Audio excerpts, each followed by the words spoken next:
Bonsoir. Le collectif des docteurs non recrutés a initié le 3 novembre 2021, aujourd'hui même, une marche sur la présidence de la République ivoirienne. Et quel intérêt ou quel est l'intérêt de cette action? C'est le thème de notre petit débat. Et ce soir, il sera question de la régulation et de la compétitivité du secteur du transport routier urbain dans notre pays. Pour en parler justement, nous serons en compagnie de Marjorie Saint-Lô. Elle est directrice Uber Côte d'Ivoire. Et de Tapé Albert César. Lui est secrétaire exécutif national du Conseil national des organisations de conducteurs professionnels de Côte d'Ivoire. Analyse pertinente et débat constructif. Ce qu'il faut retenir de l'actualité, c'est ici, c'est notre Live Talk. Bienvenue.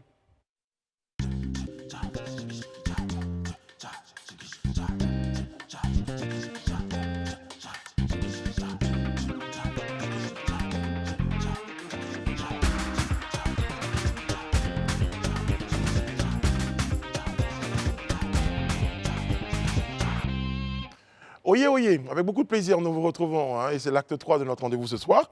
Nous sommes mercredi, Élisée Boloubeu est en notre compagnie. Autour de cette table, il y a à ses côtés André Bois et Ryan Assi. Bonsoir à tous les trois. Bonsoir. Bonsoir, Brice.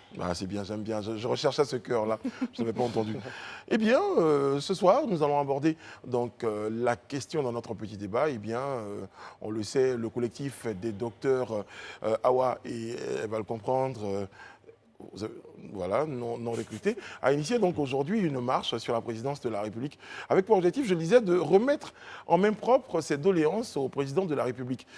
Cette action était-elle vraiment nécessaire? On en parle dans le petit débat juste après ceci.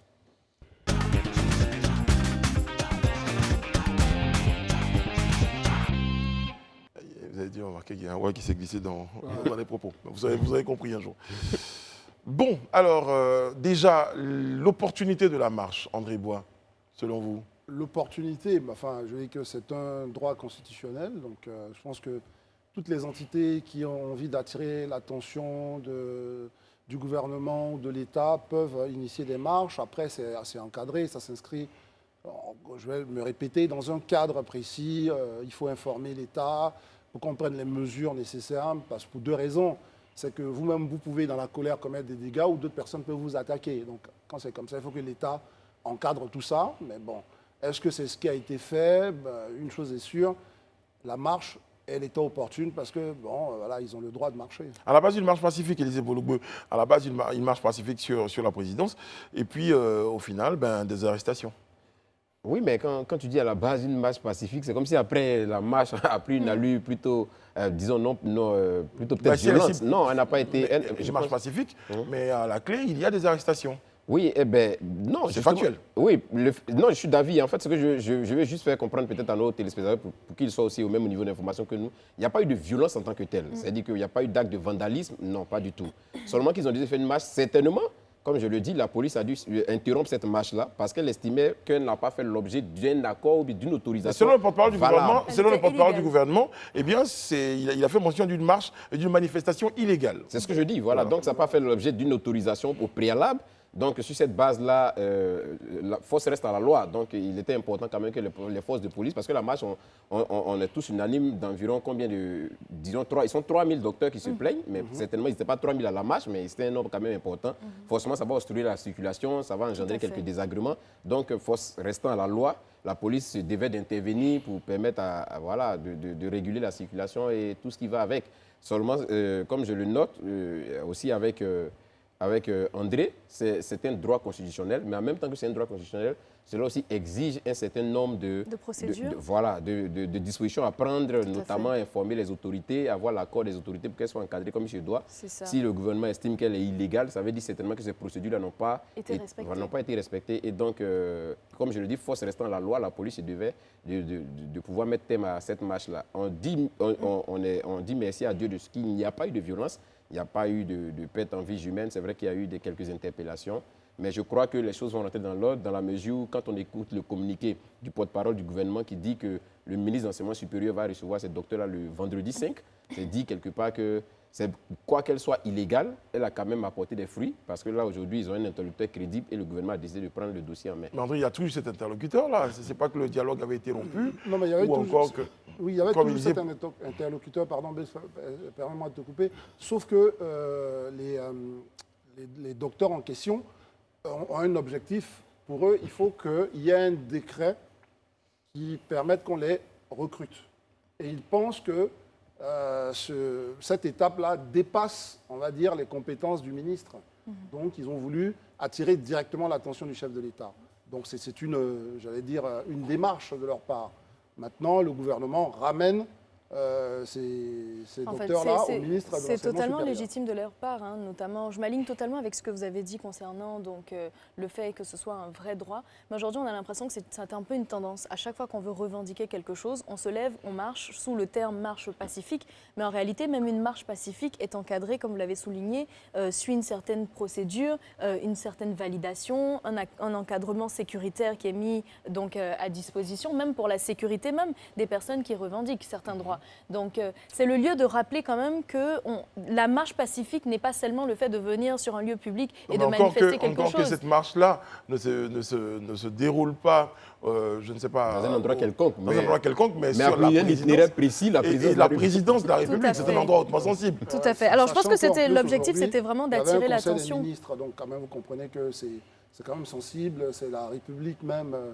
Je crois également aussi que le choix du jour a été fait à dessein par les docteurs. Comme il le dit, c'est le jour du Conseil des ministres. On suppose que toute l'élite en fait, directionnelle du pays est là. S'il s'agissait pour eux d'attirer l'attention, C'est fait. je pense que L'objectif c'est est fait. atteint. Le Conseil des ministres entendait de l'autre côté les bruits des arrestations. donc Peut-être pas de la Bah, meilleure sauf des que, manières, mais c'est malheureusement, fait. il y a eu des arrestations, malheureusement. Alors d'un autre côté, on a aussi l'impression que le gouvernement, même si je ne l'indexe pas directement, attend souvent justement que ces revendications prennent une certaine ampleur donc, au niveau de la population et tout ça, qu'on en entende parler pour maintenant dire que le dialogue est ouvert et qu'ils sont prêts. Mais est-ce qu'un réel dialogue est ouvert? Parce que si on en arrive justement à aller vers des revendications, c'est que finalement on a le sentiment de ne pas être entendu ni écouté. C'est ce que je disais, André, tout à l'heure. Élisée parlait d'interlocuteurs crédibles. Et Réan a dit savoir si le dialogue était vraiment ouvert. Mais André, le dialogue, il a été un moment ouvert. Oui, mais il est même ouvert, puisque Voilà. ils avaient déjà rencontré le ministre. Voilà. Et comme je dis, il y a aussi une réalité. C'est que le pays, au jour d'aujourd'hui, ne peut pas, on va dire théoriquement, ne peut pas recruter ces 3000 docteurs. Or, c'est ce qu'ils demandent. Donc, du coup, le ministre, lui, il ne peut pas accéder à ça. Donc, se disant que c'est leur objectif, donc ils dépassent le ministre, ils veulent aller à la présidence. Mais la réalité aussi, c'est qu'ils ne peuvent pas être recrutés, les 3000. Maintenant, est-ce que le ministère propose des solutions concrètes et raisonnables? Parce qu'à partir du moment où on parle de docteurs, c'est des grands scientifiques qui sont dans tous les domaines d'activité. À partir du moment où on leur propose quelque chose de tout à fait raisonnable, je pense que ça, il aurait compris. Donc, pour ma part, hein, selon les sources que j'ai, il n'y a pas encore de proposition, en tout cas, qui satisfasse j'allais dire au moins ces docteurs-là, dans le sens où d'ici 2, 3, 4 ans, on va absorber l'ensemble des 3000 docteurs. Ça peut être aussi des solutions. Mais ce n'est pas le cas. Donc, Alors, le problème est toujours posé.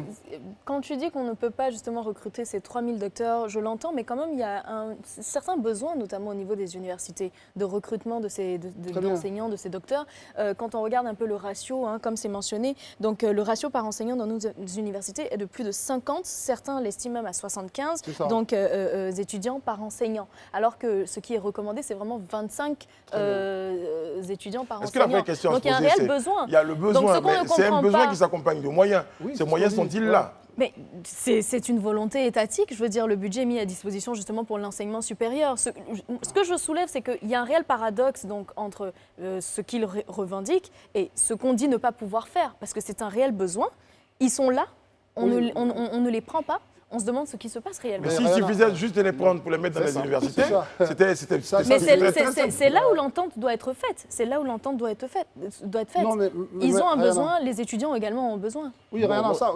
Excuse-moi, enfin, on l'a compris, mais la question aussi, c'est que c'est une vision qui est beaucoup plus globale. C'est ce que Brice essaie de dire. C'est-à-dire qu'il y a les moyens qu'on met à disposition seulement de l'enseignement supérieur, mais il y a les moyens de l'État tout court.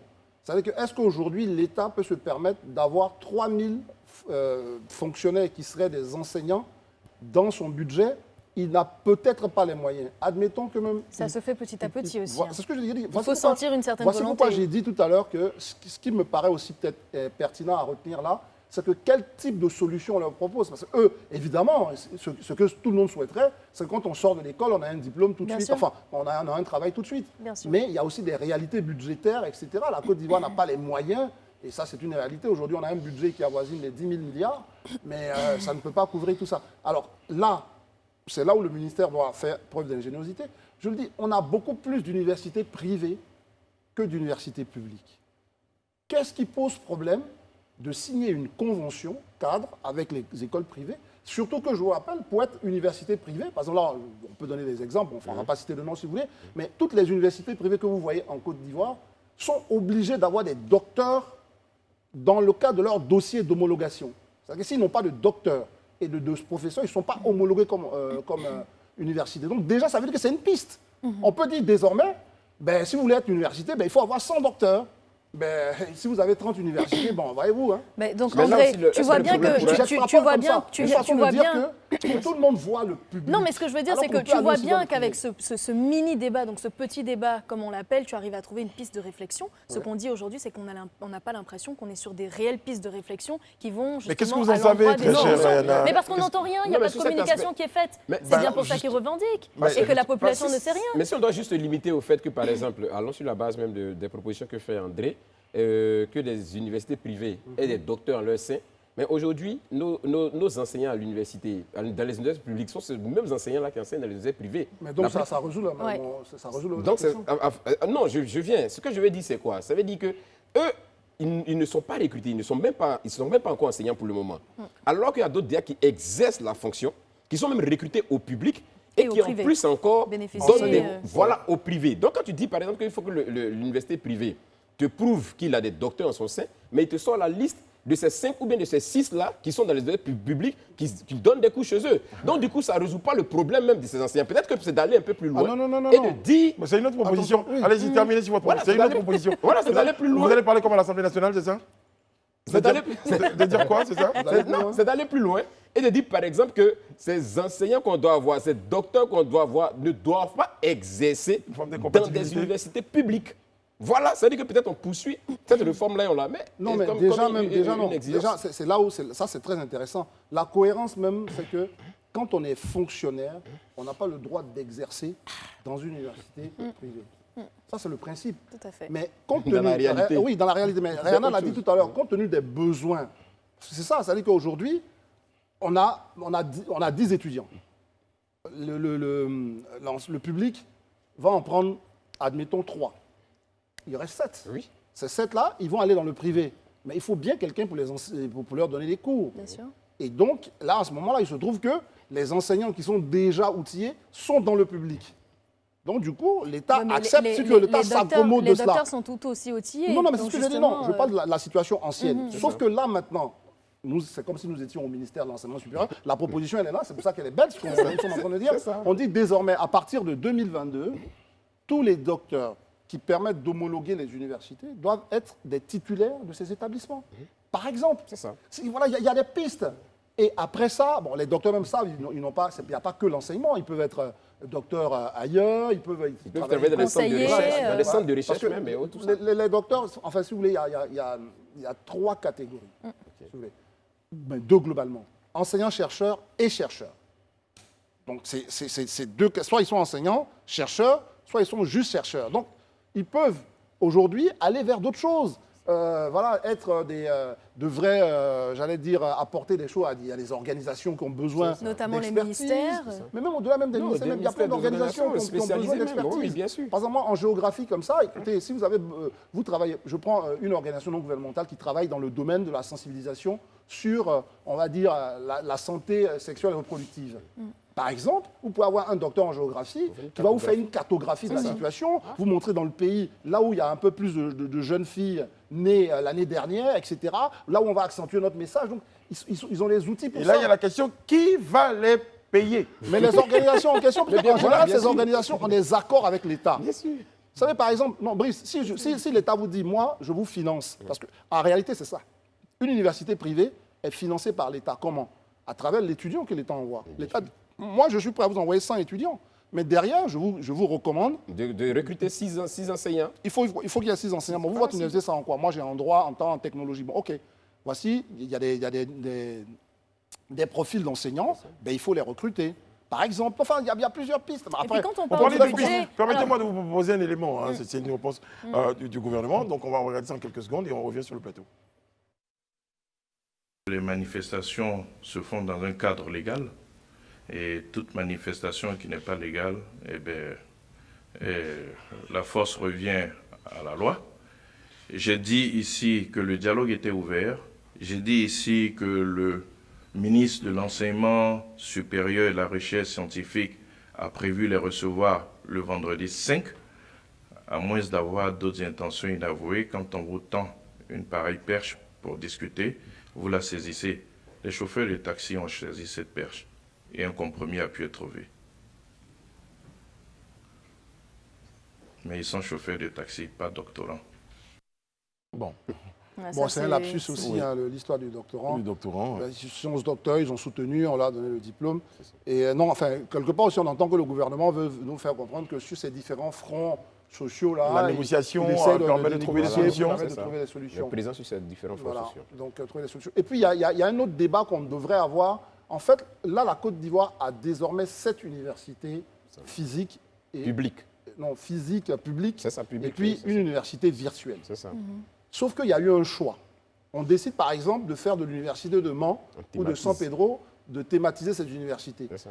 C'est une vraie question qu'on pourrait poser à l'ensemble de la communauté éducative. Est-ce qu'aujourd'hui on peut se permettre ça, C'est ça. au regard non seulement du nombre d'étudiants qu'on a, et puis aussi il y a plein de filières qui vont rester là comme ça sur le carreau parce qu'on ne va pas leur permettre d'aller enseigner à Mans, à Daloa ou à Bandoukou qui arrivent. fait. Donc le débat il est là. Et puis quand on il faut parle de l'ouvrir. budget, moi j'ai une réticence parce que je me dis quand même en Côte d'Ivoire on a beaucoup de ministères dans lesquels on investit. Est-ce que finalement il ne faudrait pas se concentrer sur les priorités? L'enseignement supérieur, je pense que c'est une grande priorité en Côte Bah, d'Ivoire. aujourd'hui, Avec vous allez... l'éducation après nationale. encore Mais on te dirait que c'est une Qui va priorité juger les et que la priorités, vous allez me la dire la priorité est visible par tous ces investissements qui sont faits dans le domaine de l'enseignement supérieur. Est-ce que ces Avec la question investissements des suffisent universités et justement autres. quand on arrive Bah, pas on à a reçu le recruter les ministre doctorants ici, le ministre de l'enseignement supérieur qu'on a qui- reçu ici, a estimé également que l'enseignement supérieur souffrait d'un manque de moyens. Voilà, Voilà, faut le noter. alors qu'on a énormément de ministères qui touchent Bah, à beaucoup écoutez, de secteurs. Je Très n'indexe cher Rihanna, il y a personne, mais beaucoup, je pense qu'il y a des justement, qui va priorités. juger l'ordre des priorités, je veux le dire, mais parce qu'il y a la défense qui dira, pour sécuriser nos frontières, on a besoin, il y a la santé Surtout qu'il y a la aujourd'hui, menace terroriste. avec la menace terroriste, il y a la menace de la pandémie. Mais on a C'est ça. besoin de tout.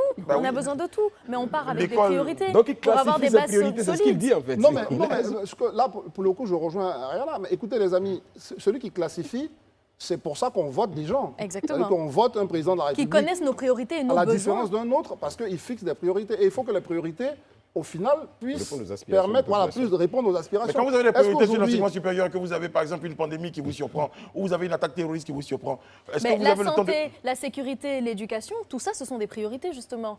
Donc, à un Personne moment n'indexe donné, ces donc, ministères. du coup, Mais vous ce que je commencez- vous dis, c'est que vous quand commencez même, à on a arbitrer, vous énormément de arbitrez. ministères. Je ne pense pas que tous ces ministères sont justement rattachés à la santé, à l'éducation, à la nourriture, à la sécurité. Arrêtez. Non, par exemple, c'est vraiment pas pour indexer. Par exemple, on a un ministère des Transports, et puis on a un secrétariat d'État qui est, par exemple, chargé du transport maritime. Bon, ça fait quoi? Ça fait qu'il y a un cabinet en plus. Voilà, Un qu'il faut des investissement gens en qu'il faut plus. recruter, etc. Bon, enfin, c'est des choses qu'on peut... Peut-être que ceux qui ça, sont dans le c'est- ministère. Non, mais ça veut dire... justement, si on l'avait peut-être réponse- pas détaché, mais il existait ce cabinet. Non, il n'existait pas. Non, mais je veux dire, Non, les parce que personnes qui travaillent dans ce cabinet, ils travaillent justement dans le domaine maritime. Ils existent, des gens qui travaillent dans un domaine. Non, mais C'est Non, peut-être mais que- Brice, non, mais Brice, c'est c'est- intéressant la réaction de Brice, mais il faut qu'ils comprennent que... Pourquoi j'ai parlé de cabinet? Parce que le ministère, quand il existe, il a un cabinet, ça peut être des fonctionnaires, effectivement, comme vous le dites, qui sont ailleurs. Mais ce cabinet-là, il va devoir fonctionner en tant que ministère ou secrétariat d'État. Donc il a un budget propre qui n'est pas forcément le budget du salarié qui était dans une autre université, enfin dans une autre fonction publique qu'on a détachée. Puisque lui, il faut qu'il fonctionne avec les déplacements du ministre, avec ses activités, etc. Et Donc, c'est ça tout crée- un autre personnel, C'est ça tout veut un dire- autre personnel. voilà. Donc c'est forcé que... Et quand on multiplie ça par rapport au nombre de ministères qu'on a aujourd'hui, c'est une piste. Effectivement, c'est un choix. Et donc on peut être Moi, critiqué je sur vous le mettrai fait au que défi de finalement... me citer. Moi, je Voilà, vous il y a un mettrai au problème. défi de me citer les ministères qui travaillent vraiment, dont on entend parler régulièrement et qui sont des ministères de première nécessité. Je vous dis que ça n'arrive pas à une Peut-être qu'il y a quinzaine. des ministères qui travaillent qui ne font pas beaucoup de bruit. Mais qui ne font pas de bruit. Mais pourquoi ils ne font pas de bruit? Pourquoi est-ce qu'on ne les indexe pas? Peut-être parce que ce sont pas l'actualité de n'est pas la forcément nécessité. focalisée sur ces Ben donc, personnes. ce n'est pas une alors que ces priorité. personnes travaillent. Ben, ce n'est pas une Voilà. priorité. Ils ont le droit de travailler, mais pas forcément en tant que ministre. C'est sur ces mots qu'on va clore notre petit débat. On va faire place à présent à notre le vu et entendu.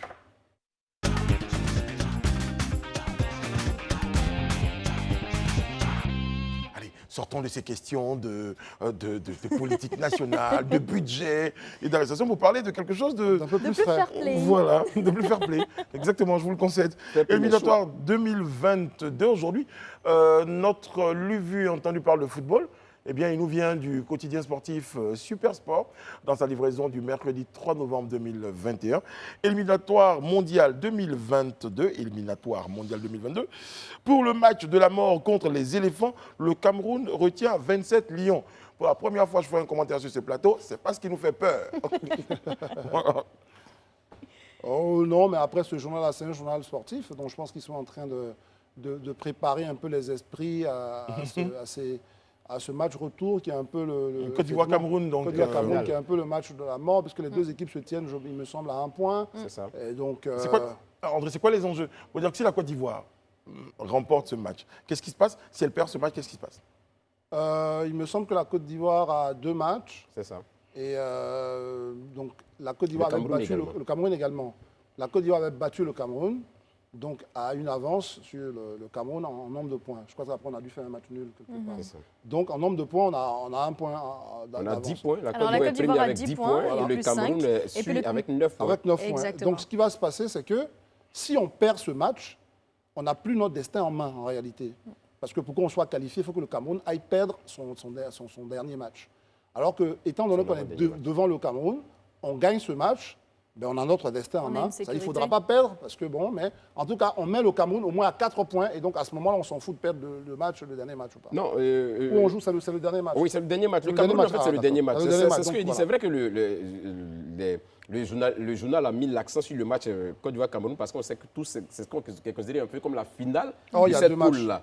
Mais avant Côte d'Ivoire-Cameroun, il y a un match de part et d'autre, c'est-à-dire un match pour le Cameroun et un match pour la Côte d'Ivoire. La Côte d'Ivoire joue contre le Mozambique, mais à Abidjan. Enfin, disons, Bon, disons, sur son sol. il La Côte d'Ivoire reçoit. Voilà, le Voilà, Mozambique. c'est ce match-là. On Pour peut le moment, recevoir, on sait pas. on peut recevoir, on peut recevoir. Non, pour le moment, on ne sait pas. Non, non, on reçoit à Cotonou. Joue évidemment. contre, Voilà. joue contre. Voilà, je peux Voilà. faire. La Côte d'Ivoire joue contre. Voilà, contre le Mozambique, mais c'est considéré comme le match à domicile. Même s'il va se jouer hors du territoire national. On reçoit à Il est Cotonou. considéré comme le match à domicile contre le Mozambique. Et après ça, il y a le match là qui est considéré comme le match de la mort contre le Cameroun, qui est la finale des finales, mais qui se joue cette fois-ci à Le match Yaoundé. aller Côte d'Ivoire-Mozambique, c'est soldé par une victoire des éléphants. Mais justement, c'est Les là. éléphants avaient gagné. 3-0. Contre, 3-1. non, contre 2-1. le On Malawi. a gagné 2 matchs. On a gagné 2 matchs là, contre le Malawi et contre qui là? Bon, dans Contre tous les cas, On a fait un match Contre nul le Mozambique. Voilà, le On a gagné, Mozambique, notre premier match contre le Mozambique, on a fait nul en fait. Match C'est-à-dire nul, les autres voilà. matchs, on a gagné. Mais le premier match qui était contre le Mozambique, on a fait nul. C'est là qu'on avait mal commencé. Ce qui fait Ça veut qu'aujourd'hui, dire on qu'on a a fait 10 un points en match, fait. on a fait un match nul Voilà. et on a gagné nos 3 On a- matchs. les Enfin, trois on a autres, voilà, battu qui ont suivi. comment on appelle Le ça Cameroun, on Le a Cameroun, battu on a le Malawi en le Malawi aller-retour. en aller-retour. Donc aujourd'hui, on a 10 points. bon. Voilà. Donc il Il ne nous faut faut pas interdire absolument, donc aux deux équipes. il nous faut absolument gagner. Avant même de parler du match du Cameroun, il faut qu'on puisse gagner déjà le Mozambique pour l'avant-dernier match. Parce que là, ça nous met dans une position confortable. Bon, Mais pour ça ne veut départ- pas dire qu'on est qualifié. Non, ça ne veut pas dire qu'on est qualifié, mais là, Parce on que est si dans une le position Cameroun confortable, c'est ce gagne, que je dis. voilà, si le Cameroun gagne, on est toujours dans un mouchoir de poche, C'est comme ça. on dit dans les milieux sportifs. Et pour ceux qui ont vécu voilà. déjà des matchs Côte d'Ivoire, Cameroun à Yaoundé, dans la bonbonnière, c'est vraiment des matchs très chauds. Donc on sait que ce serait un match à haute intensité. Et notre prière aujourd'hui, c'est que la Côte d'Ivoire gagne le Mozambique et que peut-être le Cameroun fasse un mauvais résultat déjà avec le Malawi. Et que Donc, du nous, on coup, va tranquille à Yaoundé. Quoi. Mentalement, c'est bon pour le moral des garçons. Pour le moment, on Bon, est en justement, avance. est-ce qu'on a une équipe, là, parce qu'on est dans le débat, est-ce qu'on a une équipe aujourd'hui sur laquelle on peut compter? Ah oui, bah, C'est le déjà, débat, on est Le premier. monde qui vient. c'est de- toujours le débat. On est premier avec 10 points. Et je pense que quand même, ils ont ramené ces points-là. Ça veut dire que c'est une équipe quand même qui est pas mal. On a un attaquant à l'heure qui est quand même en Qui est ce très moment- à l'heure. Qui brille de Ouais, feu actuellement. il est à l'heure des buts, justement. Ouais. Et voilà, avec l'Ajax d'Amsterdam, il marque en Ligue des Champions, en championnat. Donc, c'est un bon élément. Les autres qu'on a, il a marqué le week-end dernier face à Manchester City. Donc, je pense qu'on a une équipe derrière aussi.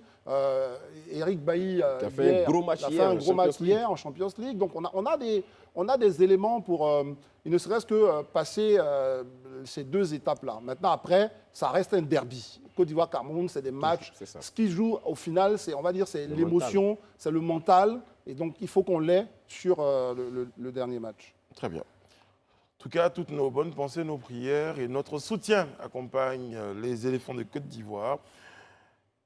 Mais juste préciser qu'après cette victoire, si d'aventure il y a victoire, On on ne va pas encore au mondial. Ouais, ça, c'est- Voilà, il nous restera une toute dernière Il y étape. a un tour. Il y a un qui tout sera- dernier tour, et là, c'est un éliminatoire direct. Là, on Et pense, c'est ouais. là, maintenant, si on a gagné au mondial. J'aime bien Non. parce que Élysée Là- ne là- donne là, pas il du me- tout la il me- pression Non, mais là, il aux semble, joueurs. enfin, il y aura 10 équipes qui vont être qualifiées pour ce tour-là. C'est ça.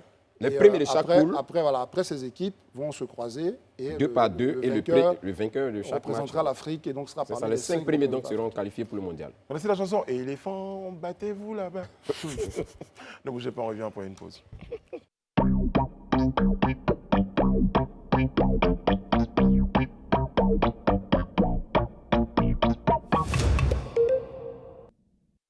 Deuxième partie du Live Talk. Bienvenue à ceux qui nous rejoignent. Maintenant, on va accueillir nos invités.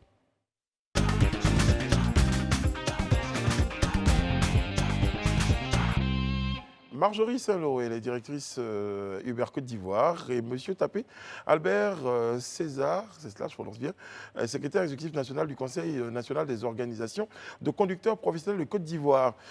Vous êtes tous les deux sur notre plateau, merci. L'actualité oblige. La Côte d'Ivoire, en tout cas, Abidjan a vécu, ou en tout cas vit une situation difficile.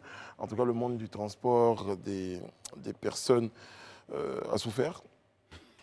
Voilà, on continue d'en parler. Eh bien, depuis hier, des chauffeurs sont entrés en grève. Monsieur Tapé, on déplore des actes de vandalisme. Première question, est-ce que votre organisation est impliquée dans ce mouvement d'Uber?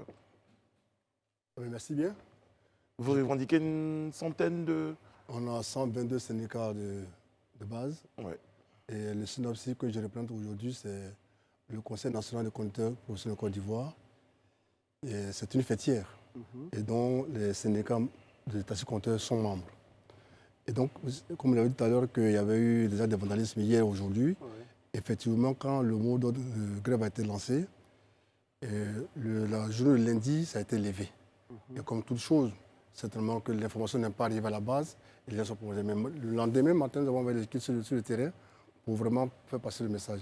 Même ce matin encore, on est encore sur le terrain Mais pour ça dire n'a aux été gens. très bien entendu parce que hier, c'était difficile, aujourd'hui également, parce que beaucoup avaient peur de se faire caillasser par des grévistes, etc. Donc, est-ce que ça va, à ce niveau-là, vous arrivez à contrôler vos membres, enfin, ou bien en tous les cas, est-ce qu'ils font partie de vos membres, ceux qui ont... Donc, toutefois qu'il y a un mouvement de ce genre, vous voyez, tout le monde intervient dedans. On va maîtriser qui le fait, mais ce qui est sûr, il y a toujours un organe qui organise et qui lance un message pour dire que la grève a pris fin. Mais le contour, il y en a qui interviennent dedans, les vandales qui Donc, interviennent il faut noter, c'est que depuis hier, le mot d'ordre avait été levé. Oui, ça. c'est Hier ça. déjà, Oui, oui, ça. oui, déjà, oui. De ce que je savais, c'est qu'il y avait des négociations qui se poursuivaient encore aujourd'hui. Oui, justement. Et c'était quoi l'objectif de ces négociations? Oui, mais... Vu que le mot d'ordre avait été levé. Non, le mot est levé pour justement la négociation. Alors, on a d'abord donné ce qu'on appelle la chance à la paix. Et donc, c'était pour jusqu'au 5 que ça devait pardon. Et donc, la pause, c'était voir comment on a négocié. Et donc, quand... Forme de cesser le feu. Oui, c'est ça, disons bien. Et donc, quand on a vu qu'après, sur le terrain, il y a d'autres choses qui se passaient, il fallait même venir sur le terrain pour calmer un peu les gens et puis négocier. Mais M. Tapé, aujourd'hui, la situation actuelle, contrairement à ce que vous dites, le mot d'ordre de grève levé, la réalité sur le terrain est tout autre. On voit que les taxis ne circulent pas. On voit même que, disons, ceux-là même qui sont vos concurrents, que vous considérez, ou bien que les taxis-compteurs considèrent comme leurs concurrents aujourd'hui, vraiment roulent la peur au ventre, parce qu'ils ont encore en mémoire tout ce qui s'est passé hier. Est-ce que la réalité, vous pouvez aujourd'hui dire que les chauffeurs de taxi ont été sensibilisés et que le travail a vraiment repris? Déjà, quand il y a eu ce mouvement, hier ou aujourd'hui, disons pardon, aujourd'hui, il y a eu deux tendances, comprenez bien. Alors nous étions en train de travailler d'abord déjà sur le terrain pour d'abord calmer les premières tendances. Et il y en a qui étaient vraiment excités. Deux tendances, c'est lesquelles? Je veux dire qu'il y en a qui sont prêts pour le travail, il y en a d'autres qui vraiment veulent emmerder les gens. Comme dans toute organisation. Vous voyez, c'est normal. Hein. Quand on revendique, il y en a qui sont jaunes, qui disent non, on ne travaille pas, on doit travailler, mais il faut à un moment donné qu'il y ait la sécurité. Et puis, en toute chose, la sécurité, qui mettait la sécurité? Il y a la force publique. C'est la force publique, on signale à tout ce monde. Le préfet de police est impliqué. Il appartenait à la force publique d'accompagner ce mouvement pour vraiment établir l'ordre. Voilà. Alors, alors, ça, on va c'était revenir- pour l'actualité. On va Voilà. revenir maintenant sur le fond de Le la fond du question, problème. un petit peu. Vous êtes rentré en grève. Est-ce qu'aujourd'hui, les Ivoiriens Pourquoi qui ont découvert pour certains que vous étiez en grève peuvent exactement comprendre aujourd'hui les raisons de cette grève? Alors, c'est la concurrence déloyale qu'on dit. Oui, ça c'est entendu. Oui, c'est-à-dire que... En détail. C'est-à-dire qu'en Côte d'Ivoire, disons à Abidjan, principalement à Abidjan, le taxi-compteur, c'est la vitrine d'Abidjan. Très bien. Alors, donc, de ce fait, depuis plusieurs années, il y a des conditions dans lesquelles on met le taxi-compteur. Très bien. Et donc, quand on voit qu'il y en a qui ne remplissent pas ces conditions, qui exercent cette activité, c'est difficile pour nous de comprendre que non seulement on a le même marché, on a la même clientèle et qu'on n'a pas les mêmes charges. Donc voilà. C'est pour ça que nous ne comprenons pas. Non, mais est-ce qu'aujourd'hui, devant les Ivoiriens, vous pouvez dire, vous, c'est quoi vos charges, et puis eux, c'est quoi leur charge qui fait qu'aujourd'hui, vous estimez qu'ils font le même travail que vous et n'ont pas les mêmes charges? C'est quoi? D'accord. Tout travail est encadré par une loi. D'accord. Et je pense qu'il y a 2 lois qui sont votées en Côte d'Ivoire concernant le secteur du transport. Il y a la loi qu'on appelle 2015, la loi 269 de 2015, qui parle de l'organisation du transport. Il faut se considérer une entreprise pour faire le transport. Très bien. Ça, c'est la première loi. Et puis, il y a l'outil, la loi d'orientation du transport interne, qui dit qu'il y a des autorisations qui sont délivrées par les administrations compétentes, les autorités compétentes pour ce transport. Dans la ville d'Abidjan, par exemple, si on parle de taxi-compteur, les taxi-compteurs, ils ont l'autorisation délivrée par le 10 d'Abidjan. Très bien. Les taxis communaux, comme vous voyez, ce sont les maires qui les délivrent, ainsi que les mini-cars appelés communément Bakar. Maintenant, dans le cas espèce, ceux qui sont là, qui tournent autour de nous, ils ont quelle autorisation? C'est là. La question est posée. Maintenant, en termes de charges, c'est-à-dire compte tenu de ce que nous respectons ces lois, alors il y a certaines dispositions que nous respectons. Il y a la patente, il y a qu'on appelle l'antenne, il y a le compteur, et il y a vraiment beaucoup de choses. Une visite technique de 6 mois. Bon, vous avez me dit qu'on appelle l'assurance, c'est notre mutualité. C'est vrai qu'on paie 40 000, c'est notre mutualité. Donc tout ça, quand on réunit, c'est plus que ce que nous payons et qu'on soit encore en face de nous, qu'on est en face de nous des concurrents qui sont illégaux. Très bien. Alors, la question que j'aurais envie de poser tout de suite, parce qu'on a parlé de chiffres, vous estimez aujourd'hui qu'il y a une concurrence déloyale qui s'impose à vous, parce que vous payez les charges et que les autres ne payent pas. Est-ce qu'aujourd'hui, vous avez pu chiffrer, par exemple, ce que cette concurrence déloyale vous fait perdre à vous, si elle vous fait perdre des choses? Ok, un exemple très simple. Dites-moi. J'entends les gens dire que Yango, enfin, je ne prends pas de nom ici, Allez-y, VTC, il y a trois piliers. Fiabilité, sécurité, confort. Très bien. Vous comprenez? Alors, donc on prend une distance. Pour venir chez vous ici, par exemple, je quitte Angers pour venir chez vous ici. J'arrête un taxi-compteur, il me dit 2000. Très bien. Et j'arrête ce qu'on appelle le VTC, il me D'ailleurs, dit... pourquoi ils nous disent 2000 maintenant? Non, moi je donne... Avant, il y avait un compteur. Non, c'est un exemple. Non, je sais, mais je veux dire, avant, il y avait l'utilisation du compteur. Mais aujourd'hui, on peut négocier. Oui, mais ça, c'est la la situation du pays. Après, c'est la situation. C'est la situation dont on fait le social, là. Et donc, elle a... qu'on appelle le VTC, il vient, il me dit, je te prends à 1200 francs. Mais attends, on prend le même carburant, au même prix, la même distance, 1200 francs. Ça veut dire que c'est la contrefaçon. C'est très clair. Très bien. Voilà, on n'a pas besoin d'aller trop loin pour comprendre ça. C'est la contrefaçon. La même distance, le même carburant, et puis vous prenez 200 francs. Là, vous ne mangez pas 2000 francs. Comment on explique ça, vous? Très bien. Justement. Comment on explique ça? Voilà, comment on explique ça? Très bien. Marjo, je voudrais quand même juste lui poser une question avant qu'elle réagisse sur ça. Les VTC, c'est quoi finalement leur apport? Parce que tout à l'heure, on a parlé du taxi-compteur, l'image d'Abidjan, tout ça. Aujourd'hui, le VTC, c'est quoi quand même pour ces sociétés modernes dans lesquelles nous sommes? C'est quoi? Qu'est-ce que ça apporte comme nouveauté au fond? Très bien. C'est une question qui est très très large et qui peut être répondue de différentes manières. Je pense de façon générale, ça apporte effectivement de la commodité. Il n'y a rien de plus intéressant pour un client, un usager, de pouvoir commander un transport au bout d'un clic et d'avoir ce véhicule qui vient au pied de chez lui. D'autant plus pour ce client, ça apporte aussi une source de sécurité. Parce qu'effectivement, et je vais parler dans le cadre, non pas des VTC de façon générale, mais bien de Uber, où nous digitalisons toutes les pièces du véhicule, ainsi que du chauffeur. Il y a un processus assez strict de recrutement. Au-delà de ce processus de recrutement, il y a des fonctionnalités, notamment dans le cas d'Abidjan, on a un bouton d'urgence qui est directement connecté avec la DITT, qui permet de pouvoir réagir rapidement en cas de sécurité ou de problème de sécurité. Je vais aller plus loin, parce que dans le cas des plateformes, le client n'est pas juste l'usager. Le client est aussi le partenaire avec qui on travaille et on est en mesure de faire ce transport. nos partenaires sont effectivement les chauffeurs C'est ça. et les propriétaires de flotte. Et dans le cas de Uber, et notamment en Côte d'Ivoire, nombreux de nos partenaires sont des taxis et des taxis ivoires. Ça, Et c'est pour intéressant. eux- et pour Justement, il faut eux- qu'on s'arrête dessus pour nos. Est-ce que, justement, vous êtes vus, parce que je dis, qu'est-ce que vous apportez de nouveau? Est-ce que vous êtes vus comme des concurrents ou vous vous sentez complémentaires à un système qui existait déjà? Parce que la nouveauté, ça peut être aussi de tout balayer. Mais c'est quoi aujourd'hui le modèle? En toute franchise, on n'est pas transporteur, donc on ne peut pas être concurrent. On est facilitateur, au contraire, pour nous, les transporteurs sont des partenaires. On est là pour vous accompagner à augmenter vos revenus, et d'ailleurs j'allais continuer dans ce sens. On apporte une couche de sécurité pour les chauffeurs, notamment en offrant une assurance pour tous nos chauffeurs. Donc s'il y a un accident qui se passe au cours d'une course, vos chauffeurs sont couverts grâce à AXA avec une assurance accident personnel. On va au-delà parce qu'on a compris aussi que les chauffeurs ont envie d'avoir, une sécurité sociale. Dans le cas de la Côte d'Ivoire, nous, on a la CNPS qui vient dans nos bureaux une fois par mois pour enrôler les chauffeurs qui le veulent. Je vais aller plus loin. Pour les propriétaires, on est en mesure d'apporter une traçabilité complète de l'activité qu'ils ont avec l'ensemble de leurs véhicules en cours, ainsi que leurs chauffeurs, et en temps réel, chose qu'aujourd'hui qui n'est pas possible dans le système traditionnel. Pour moi, je pense que Uber et les VTC de façon générale sont aussi les partenaires des villes dans lesquelles on opère. Parce que ça permet d'avoir un système de transport plus efficient, et moins, qui crée moins d'émissions, d'avoir un véhicule qui tourne, qui cherche Très un bien. client. C'est vachement moins optimal que d'avoir qu'un véhicule qui répond aux besoins des clients et en temps et lieu. Je vais peut-être m'arrêter Ouais, non, là. on va sans doute vous permettre. Élisée. Bien sûr.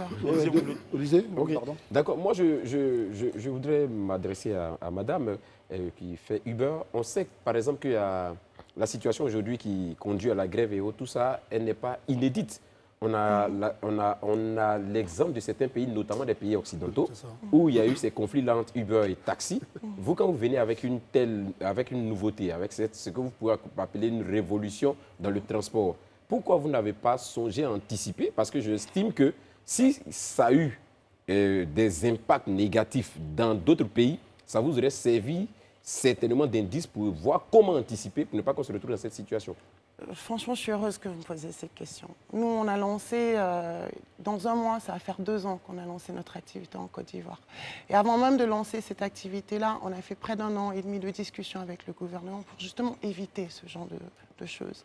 Lorsqu'on a lancé, on a d'abord lancé avec un premier produit qui s'appelle Uber Taxi. Donc vraiment, c'était le produit pour que les taxi-compteurs, qui sont effectivement la vitrine de la ville d'Abidjan, puissent se retrouver. Alors, madame, sur ce point, j'aimerais bien qu'on clarifie les choses.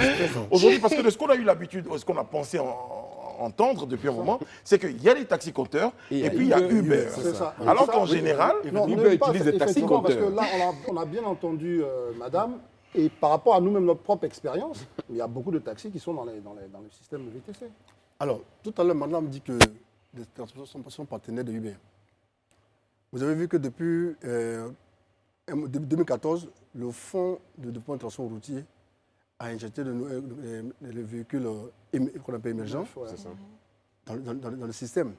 Alors, ce qu'elle dit, si nous sommes partenaires, on peut utiliser ce qu'on appelle le système avec ces véhicules. Mais ce que nous voyons, c'est des particuliers qui mettent à la disposition de Uber des véhicules. Moi, je vous dis ça aussi. Vous avez un Non, on est véhicule. d'accord que ça existe. Non. Vous avez un véhicule. André, vous avez un véhicule. Ouais. Vous donnez ça qu'on n'a pas Uber pour dire bon, je fais le transport. D'accord. Après, à d'autres moments, c'est votre véhicule personnel. Ah non. Je vous dis que l'activité est encadrée. Non, non, Les lois attendez. sont Ok. prises pour là. Je pense que Non, ce que mais vous ça, dites c'est là, pas de la c'est faute. Non, attendez. c'est la faute à qui? Mais c'est la faute à l'État. C'est pas le problème, c'est Non, pas pour le Uber. moment, nous parlons entre nous d'abord. Et puis, Non, on parle entre nous, c'est pour ça. Mais Non, moi, je veux dire- il faut identifier. André, son- excuse-moi, moi, je veux- Juste ça, rapidement. Je voulais juste en fait qu'elle André, établisse, il termine. voilà, que le constat en fait qu'il est en train de donner, est-ce qu'elle fait le même constat que lui? Est-ce qu'aujourd'hui, Uber requiert ou recourt aux véhicules personnels Oui. pour pouvoir faire, ou bien c'est avec des taxis en partenariat? Je pense que... ou les deux. Est-ce qu'elle peut nous faire... Est-ce que vous établissez le même constat, madame? Ce que je peux dire, c'est que l'usage des véhicules dits personnels dans le transport des personnes en Côte d'Ivoire n'a pas démarré avec le Uber. VTC. Oui. Et c'était quelque chose qui est en place depuis bien avant nous. Donc, en toute franchise, d'indexer les VTC comme étant la source de ce problème-là, je pense que c'est réduire en fait le phénomène qui était existant avant. Alors, Lui, c'est bon, hein, il a vu le constat. sur ce Je qu'elle dit comprends là, qu'elle est d'accord avec le constat. indexer Uber, c'est ça où il y a un vrai problème au niveau de nos frères, les taxis, c'est qu'il y a une solution qui, au fond, est venue bouleverser un peu nos pratiques anciennes. Est-ce qu'aujourd'hui, vous, les chauffeurs de taxi et les propriétaires, vous regardez ça comme une vraie opportunité de développement? C'est ça aussi qu'il faut se poser comme question. Non, tout à l'heure, j'ai dit que quand on met une activité, on fait une projection vers, on appelle, une projection sur la modernisation. Oui. Si l'État veut moderniser ce secteur, l'État nous a dit qu'il y a le fonds de développement de transport routier pour le renouveau du parc auto. On est d'accord. Ça, on est d'accord. Et donc, pour nous, le parc auto renouvelé va avec ce système. Et pourquoi on n'a pas commencé, on n'a pas fait avec Uber, qu'on appelle Uber? C'est ça qu'il s'agit. Pour nous, je dis que nous sommes sur le même marché. Et il se trouve que ce qu'ils font, la tarification et ce qu'ils appellent le confort, bon, il y en a chez nous aussi. Ce qu'on reproche à la tarification, c'est que ces VTC-là sont beaucoup moins chers que les tarifs que vous proposez. On est dans un système libéral, hein? Non, puisque c'est la contrefaçon.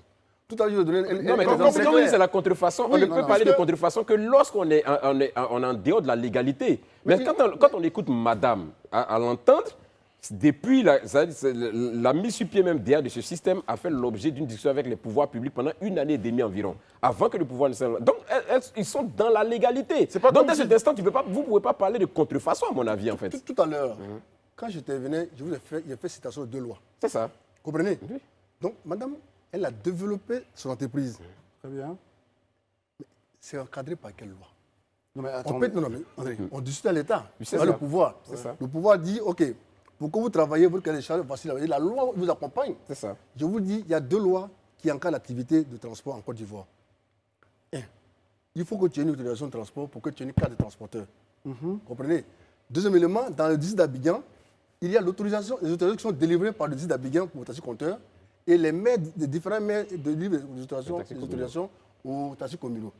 Dans le cas espèce, qui délivre l'autorisation à Uber? Ça, on a compris. La question que je vous repose aussi, j'aurais pas dû vous la poser.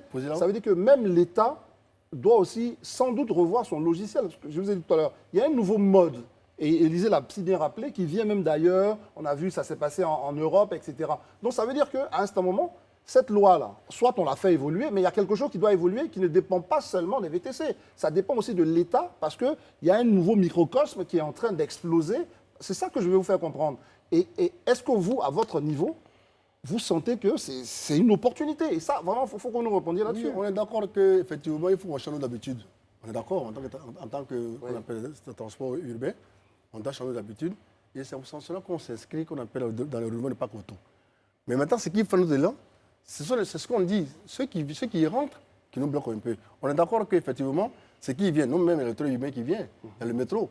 Tout ceci, nous travaillons avec l'AMUGA, l'autorité de la mobilité urbaine d'Abidjan, de Grand Abidjan. Nous travaillons pour voir quelle sera la place qu'on appelle de transportation urbaine quand tous ces éléments vont venir. C'est légal. D'autres questions, questions vous attendent, M. Tapé et Mme Saint-Lô Marjorie, pour cette émission-là, parce que des téléspectateurs réagissent. Ils ont besoin de comprendre un certain nombre de choses. On marque une pause et on vous retrouve juste derrière.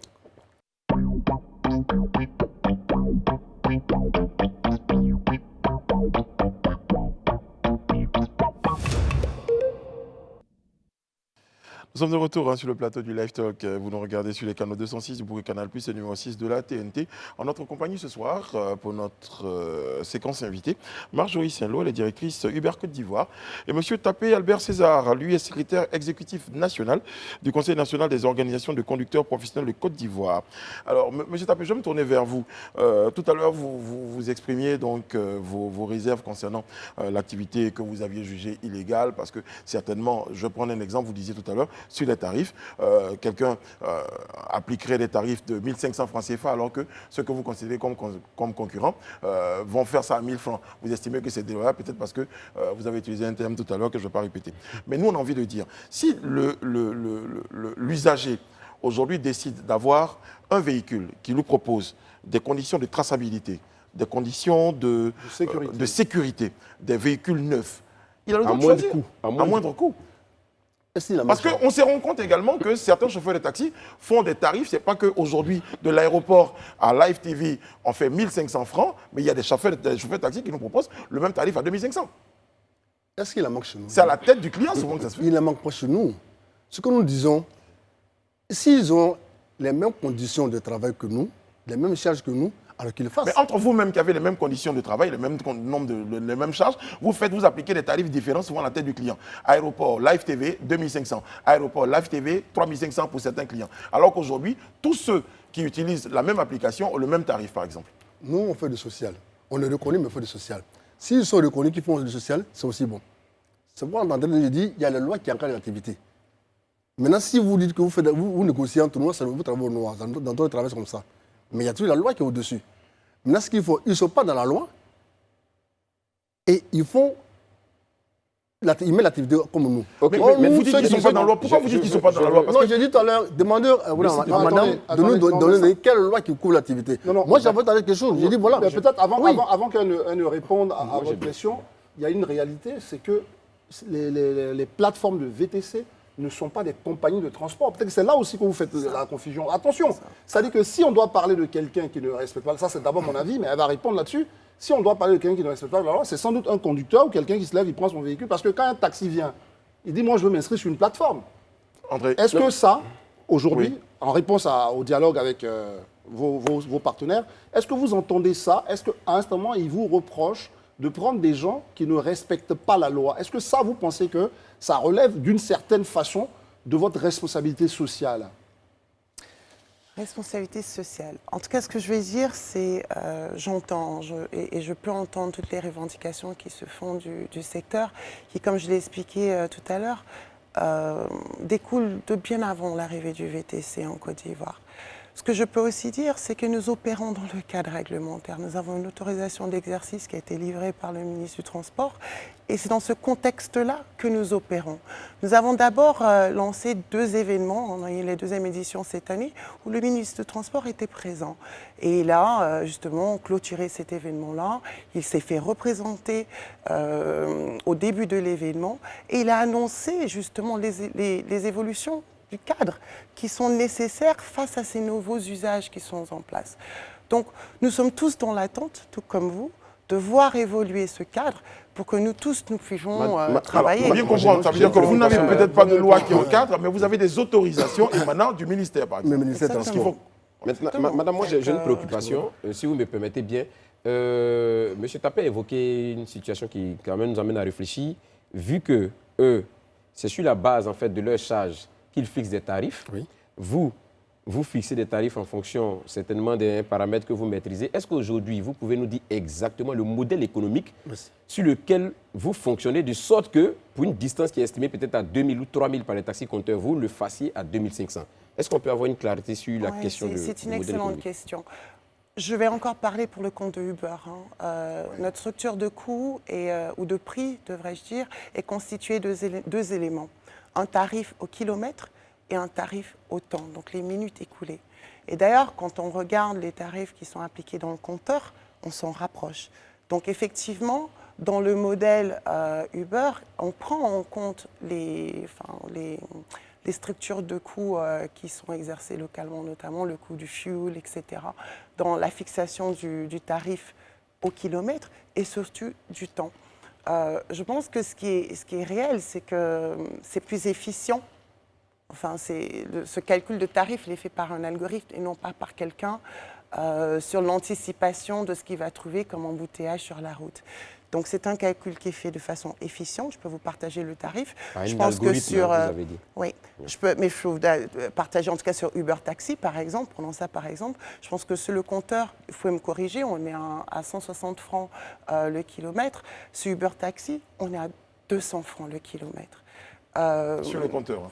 Donc, non, elle est sur le compteur, on est à 160 on et est à sur Uber, on est à 200. 164 francs. Donc, et sur Uber, on est à 200 francs le kilomètre. Mais finalement, quand on calcule le total de la course, on se rend compte effectivement que les tarifs pratiqués chez Uber sont soit dans le marché ou moins chers que ce qui est pratiqué sur le terrain. Pourquoi? Parce que c'est fait par un Mais algorithme. si On on a parlé veut du sortir- compteur, excusez-moi, Bien mais sûr, bien qu'est-ce sûr. que quelqu'un peut me dire On va revenir sur le aujourd'hui compteur. sur le Il compteur, tient, parce qu'on a dit lui, les tarifs ça, sur le mais il a compteur, raison en plus. ils sont combien ces taxis aujourd'hui là qui fonctionnent sur la base du compteur, monsieur Parce que, Tapé? ouais, là, vous avez complètement dénaturé le taxi compteur d'Abidjan. Parce qu'aujourd'hui, ce n'est plus le taxi compteur. On négocie, comme il a dit, à la tête du client. Oui. Vous, qui voulez faire la police, d'une certaine façon, commencez peut-être par chez vous. Oui, effectivement, nous on remarque qu'il y a plus de voitures avec les antennes que les voitures avec ce qu'on appelle le compteur. Vous voyez, ils ont l'antenne en haut, mais il n'y a pas le compteur. Ça aussi, ça fait partie de la crise. Pourquoi? C'est parce qu'il y a plusieurs éléments qui sont rentrés en ligne de compte. La concurrence, toujours on dit. Moi, je voulais rebondir sur ce que madame vient de dire. Pour rentabiliser le taxi compteur, il fait 2 fois la vie technique dans l'année. Comprenez? 6 mois, vie technique. Il fait 6 premiers mois, il fait la vie technique, il prépare pour une autre vie technique pour rentabiliser ses rentrées. Quand on Alors prend que les véhicules personnels ne font qu'une visite une dans visite. l'année. Vous comprenez bien, parce qu'elle appelle la différence de la tarification. C'est ça. Moi, je lève la différence de l'activité elle-même. C'est ça. Moi, je me repose, je fais 6 mois, je me repose, je cherche à arranger mon véhicule pour le relancer. Vous avez toute une année pour continuer. Alors que j'ai dit, tout à l'heure, je réponds tout, j'ai dit, monsieur André a un véhicule. Très bien. Il met sa distribution de Uber pour faire le transport. Le soir, c'est son véhicule personnel. Mais ce n'est pas une activité, ce n'est pas le transport. C'est ça où nous parlons. Non, monsieur Tapé, moi, je pense ce soir, monsieur- madame en venant, va démontrer pour dire oui, il y a cette loi qui nous couvre aussi et que nous, on a des autorisations à faire le transport. Non, monsieur- C'est une plateforme. Vous mettez à la disposition. Ok. D'accord, des monsieur, véhicules. monsieur Tapé, là-dessus. monsieur Tapé, on Voilà, n'a c'est- parfaitement pas. compris. Moi, Oui, on a déjà, si parfaitement on a compris. compris, Monsieur c'est pas Tapé, normal qu'on le vous fasse. êtes d'accord avec moi que si moi j'exerce une activité et que quelqu'un d'autre vient exercer la même activité, alors que nous deux, nous sommes censés être régis par la même loi, Oui. si d'aventure j'ai une plainte à formuler, est-ce que c'est à la personne qui exerce l'activité avec moi ou c'est à l'État qui est censé me donner les autorisations pour que j'établisse cette activité? Alors, vous voulez parler de la grève, la grève, n'est-ce pas? Pourquoi les gens sont... Mais quand on dit une grève, c'est un moment d'humeur. Comprenez? Mais qui ne doit pas être au préjudice du contribuable. Non, Parce que nous, justement, on a nous, constaté ils n'ont que pas- les VTC aujourd'hui déploraient des casses au niveau de Oui, leur on passe parc. les Tout à l'heure, commandes j'ai et dit- vient les tout à adresses. l'heure, Enfin, j'ai les dit- seuls tout citoyens, à l'heure, même pas les j'ai VTC, dit- Vous estimez que ce sont des brebis galeuses. Voilà, ça, Ok. comme ça, voilà. On ne peut pas Ok. dire telle personne a fait, que nous, on a engagé des gens à On le est faire. Non, on n'a d'accord. pas dit Moi, ça. cette question, Voilà. il faut que je revienne là-dessus. J'aurais pu la poser aussi à Marjorie Saint-Lô, mais c'est concernant votre adaptation aujourd'hui dans votre secteur. Moi, j'ai entendu des jeunes qui ont des start-up qui sont allés voir la Matka pour proposer les Ivoiriens, parce qu'on bien parle sûr, de les Uber, applicatifs. il y a les Ivoiriens, il y a Eclat, il y a Ara, ils ont proposé des choses à la applicatifs. Matka et ils n'ont jamais répondu. Aujourd'hui, il y a un modèle nouveau. C'est ce qui vous effraie ou quoi? Parce qu'à un instant, il faut que vous... Comment vous voyez Non, est-ce qu'ils l'évolution sont de votre sensibles à activité? ça, en Non, fait Allez-y, terminez. Ouais, je Allez-y, finis. monsieur Comment vous Tapé. voyez l'évolution de votre activité? Merci finalement André. Allez-y, monsieur Oui, Tapé. non, je suis d'accord avec vous. Effectivement, quand on parle au chien, il faut passer à l'os. C'est tout à fait normal. C'est parce qu'il y a eu cette insuffisance qu'on appelle Uber rentrée. Nous-mêmes, on le reconnaît bien. Ça, on en est d'accord. C'est pourquoi je dis il y a eu un élan de renouvellement de parc auto qu'on suivait ensemble. C'est-à-dire depuis les voitures ivoires. Partant d'avoir des voitures ivoires, nous, on a déjà parlé au ministre des Transports dans le temps pour dire qu'il y a toutes les voitures rouges que taxi compteur. Je ne sais pas si vous comprenez ça. Il y a plus de voitures rouges que taxi compteur. Ça veut dire qu'il n'y a pas assez de compteurs dans les véhicules. C'est ça. C'est pourquoi souvent il y a des arrangements. Alors, l'État, qui a déjà pris l'activité de taxi compteur comme une activité vraiment, comme j'ai dit tout à l'heure, la vitrine d'Abidjan, il faut l'améliorer. Donc, ceux qui sont venus à cette couleur orange-blanc, alors on peut partir de cette couleur pour déjà identifier et recenser les transporteurs. Et ceux qui n'ont pas les moyens d'y aller, on les accompagne comme le fait la prime à la casse. Et c'est comme ça que nous avons conçu le fonds de point de transport routier. On n'a pas fait appel à quoi on appelle UBC. Non, on va travailler taxi compteur. Non, Mais aujourd'hui- Uber serait venu. Écoutez, c'est parce que là, il y a une petite confusion. Après, vaut mieux qu'on en C'est laisse quoi? parler. Uber serait venu, puisqu'elle le dit, peut-être qu'elle va le répéter, Uber vous accompagne. C'est une plateforme qui vous accompagne, vous, à améliorer, n'est-ce pas, votre rapport avec la clientèle. C'est ça que l'avantage. Mais je vous dis qu'ils interdisent les voitures personnelles. Sinon, si Uber vient En fait, s'installer en fait, voilà, faut comprendre la préoccupation de M. Tapé. M. Tapé, lui, il estime que voilà. si tant est que Uber veut vraiment les moderniser, accompagner, voilà. reste dans leur secteur. C'est tout. Mais dès l'instant qu'il y a des particuliers qui Mais ils rentrent, peuvent pas interdire les particuliers, Mais c'est pas s'il eux. vous plaît, le débat, c'est pas avec tous les deux. Voilà. Merci, monsieur le ministre. Donc, effectivement, si Uber vient. Il n'est pas sérieux. Lui, Si, lui-même, merci. si Uber vient à notre niveau pour dire, on a un nouveau logiciel, on a un nouveau truc à vous proposer qui pourra modéliser votre activité, on y adhère. Ils exposent. Marjorie C'est une Sello, question. aujourd'hui, on va parler chiffres. Aujourd'hui, combien de véhicules personnels sont dans votre flotte? Combien aujourd'hui de taxis font partie de votre flotte? Et pour qu'on puisse au moins avoir une idée, précise, de voilà. ce que ça coûte à cette fameuse concurrence déloyale comme... Vous savez, je ne vais pas J'écris. vous partager des chiffres. Vous savez ça. Par contre, et c'est dommage qu'on ne parle pas de ça dans cette discussion, c'est qu'on parle de véhicules marqués, donc dit taxi-compteur, je préfère utiliser ce langage-là, et des véhicules non marqués. Dans les véhicules non marqués, il y a des véhicules qui ont des cartes de transporteur. D'ailleurs, là où des véhicules marqués ne les ont pas. Donc, il faut aussi reconnaître ce pool de véhicules qui n'ont pas le marquage d'un taxi, donc ils ne sont pas rouges ni taxi ivoire, mais qui sont transporteurs et qui font du transport et qui existent aussi. Et aussi qui sont aussi sur notre plateforme. Donc, effectivement, nous, on s'attarde au maximum à travailler avec des entreprises qui ont des cartes de transporteurs, sachant, et vous conviendrez avec moi, qu'il y a plein d'acteurs dans le transport qui n'ont pas encore suivi les 2 lois dont vous avez mentionné, ni créé leur entreprise et qui ont toujours une carte de transporteur, s'ils en ont une d'ailleurs, en leur nom propre, et qui sont toujours aujourd'hui, si vous voulez, pas dans le cadre de la loi. Donc en fait, la discussion est beaucoup plus large, et c'est pour ça que j'insiste à dire, ce n'est pas une discussion de VTC, c'est une discussion où il faut aller vers la modernisation du secteur et il faut aller vers une évolution du cadre pour que justement que l'ensemble des acteurs qui exercent dans le métier puissent le faire de façon normale et régulière et que l'usager puisse choisir ce qu'il a envie de prendre pour se déplacer. Monsieur Tapé, on a une question certainement de compréhension. Aujourd'hui, supposons que votre grève dise oui, aujourd'hui il y a Uber, il y a Yango qui nous font une concurrence déloyale. On ne veut plus les voir sur le marché. Oui. Très bien. Vous voulez qu'on continue à utiliser des taxis qui ne nous offrent aucune garantie quant à la traçabilité. On a vu des chauffeurs qui ont agressé des gens. On a vu des gens qui nous fixent des tarifs à la tête du client. On a vu également des situations compliquées, d'autres situations, des taxis qui ne sont pas du tout propres. On n'a pas l'occasion de se plaindre quelque part. Donc, des chauffeurs, bon après, des conditions que je ne vais pas décrire ici. Donc, qu'est-ce que vous voulez? Qu'on continue comme ça, monsieur Tapé? Alors, est-ce que vous savez que dans les taxis de Uber, il y en a qui ne sont pas immatriculés? Non, non, d'abord, d'un premier temps. Ou pas de sécurité. Je sais pas, d'accord. Il y en a qui ne sont pas immatriculés. Supposons qu'on parle plus. Supposons qu'on Ils sont parle plus. identifiés chez IBA quand même. Oui, c'est chez Uber. Voilà, c'est chez déjà nous, ça. ils sont identifiés à la MATCA. Admettons, chez le. Ouais. Les taxis compteurs sont identifiés à la MATCA. Maintenant, ce que moi je dis toujours est-il que nous allons vers la modernisation du transport. On est d'accord à ça. On est d'accord. Nous-mêmes déjà, parce que nous sommes syndicalistes, mais chacun à sa base. Déjà à Corondi, où je suis responsable, le transport, on le fait en ligne avec, je ne vais pas dire le nom de la société ici. Donc, ce n'est pas le même on fait, on a évité, puisque avec la monnaie, il y a la bagarre, donc on peut transporter en ligne. Nous voulons vraiment nous organiser.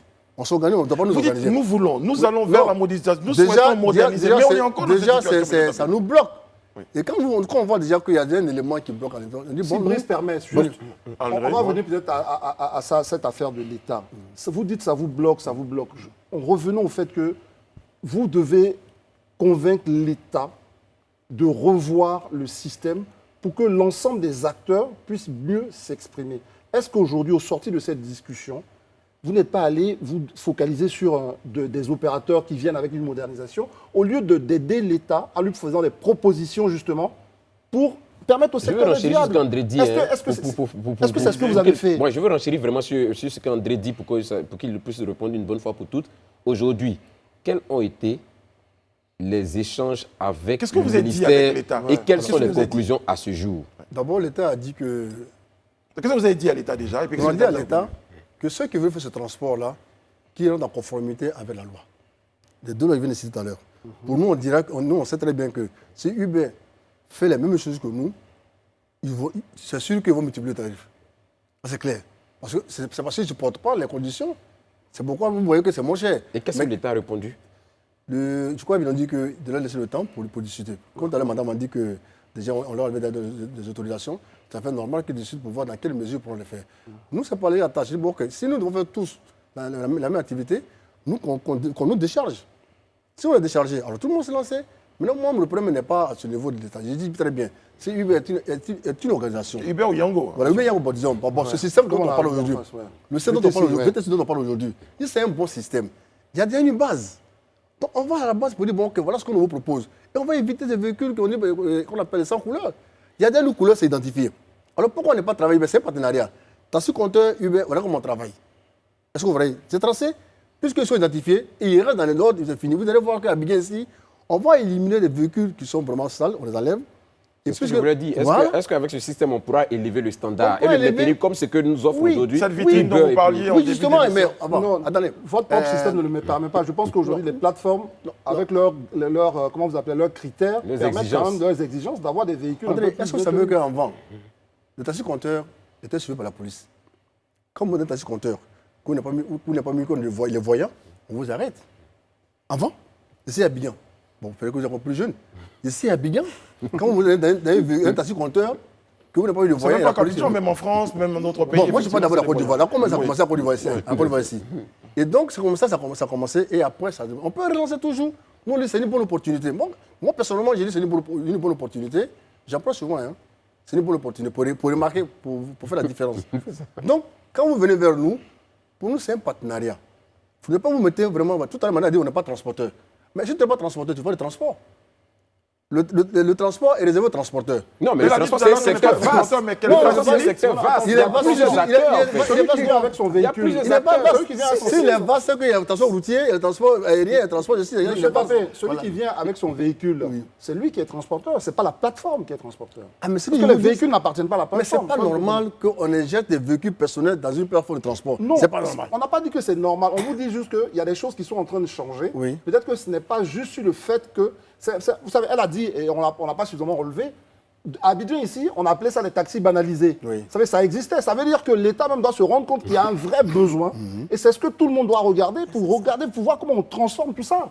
C'est ça que nous, on essaie de vous mettre en Ce que vous évidence. souhaitez, M. Tapé, ce soir, parce qu'on entend conclure l'émission, Ouais, oui. ce que vous souhaitez aujourd'hui pour le bien des usagers, pour le bien des transporteurs, pour le bien de ces le bien même personnes-là, de qui Uber, de souhaitent Yango, faciliter, mais pour les qui souhaitent taxi faciliter compteurs, donc la vie le aux bien de Ivoiriens. tous. Qu'est-ce que vous souhaitez, monsieur? Alors, d'abord, dans un premier temps, que Uber entre en contact avec nous pour établir un contrat de travail, enfin un partenariat, pour que vraiment puisse exploiter leur domaine. En plus, s'ils veulent vraiment devenir qu'on appelle les travailleurs, autre type de transport, qui se confondent lorsque je viens ici tout à l'heure, là. Nous, ça n'a pas de problème. On n'a pas de la concurrence. Nous, en interne, on pourrait travailler. Deuxième élément, que l'État poursuive, qu'on appelle sa politique d'identification, avec de renouveler le parc auto, pour que nous, on ait les nouveaux véhicules et que nous, on mette un système en place pour travailler. En ouvert, avec eux, c'est pas qu'on appelle pas la faire. Très bien. On est partenaire. Elle dit bien, on est partenaire. Mais un appel à l'endroit de ceux qui s'adonnent au Bon, vandalisme. déjà, tout on ça. avait déjà levé le mot de grève. C'est pour dire qu'il faut que le travail reprenne. Chers amis, il faut que le travail reprenne. Ça ne sert à rien. C'est dans la décision que nous portons avoir. D'ailleurs, avec le ministre, il a dit qu'on va discuter et qu'il avait fait remonter qu'on appelle nos préoccupations au niveau de l'État. Si vous avez suivi aujourd'hui le Conseil des ministres, on en a parlé, je pense que ça va, il y aura un donnement total. Mais oui, mais on ne s'en prend pas à vous. Mais Très bien. seulement, il faut comprendre que nous avons toutes les dépenses. Pour nous, c'est comme si on demandait, la presse, quand on est sur le problème, on a demandé que vous soyez dépénalisé, on a vu ça ici, en Côte d'Ivoire. D'accord, ok. Ah ça oui, va. voilà. Ça, c'est notre débat. Ça, c'est notre débat. Marjorie, le temps de réagir à ces propos de Il monsieur y a Tapé, tellement de sujets sur lesquels il faudrait réagir. Déjà, M. parce qu'on Tapé... conclut l'émission. Oui, je conclus. Donc, M. Tapé, on est partenaire depuis le début. Merci on a beaucoup. un produit pour vous, on a une proposition de valeur pour les taxis, et c'est pour ça qu'il y en a plusieurs qui nous ont déjà rejoints. Et ça, pour moi, ça doit être vraiment clair. D'ailleurs, dans les événements qu'on a organisés, bon nombre de vos collègues étaient présents et représentés, et même ont pris activement parti. Donc, c'est pour vous dire que ensemble, on va y arriver. Et ça, nous, on est dans cet esprit-là depuis très longtemps. Et voilà, on aimerait vraiment voir naître ce nouveau cadre qui va permettre à tous de pouvoir travailler de façon sereine. Je vais encore clarifier pour tous. Nous ne sommes pas transporteurs. Nous faisons de l'intermédiation au transport. Nous sommes une plateforme technologique. Et donc, forcément, on ne peut pas avoir les mêmes obligations. Par contre, nos partenaires avec lesquels nous travaillons, eux, font du transport. Et là, effectivement, il faut qu'il y ait une harmonisation. Très bien. Merci. Merci beaucoup, Marjorie Saint-Lô. Je rappelle que vous êtes directrice Uber Côte d'Ivoire. Monsieur Albert Tapé César est en notre compagnie. Lui représente le Conseil national des organisations de conducteurs professionnels de Côte d'Ivoire. En tout cas, ce que nous souhaitons, c'est que cette situation-là trouve un dénouement heureux pour le bien des populations, pour le bien des Ivoiriens. Sur ce, merci André, merci Monsieur Tapé, merci Marjorie, merci Élisée, et merci à toutes les équipes techniques éditoriales qui se joignent à moi pour vous souhaiter une bonne fin de programme sur Live TV. Nous on vous retrouve demain sur ce plateau-là pour un moment de décryptage. Que Dieu veille sur vous, que Dieu veille sur la Côte d'Ivoire, que Dieu veille sur les transports dans notre pays.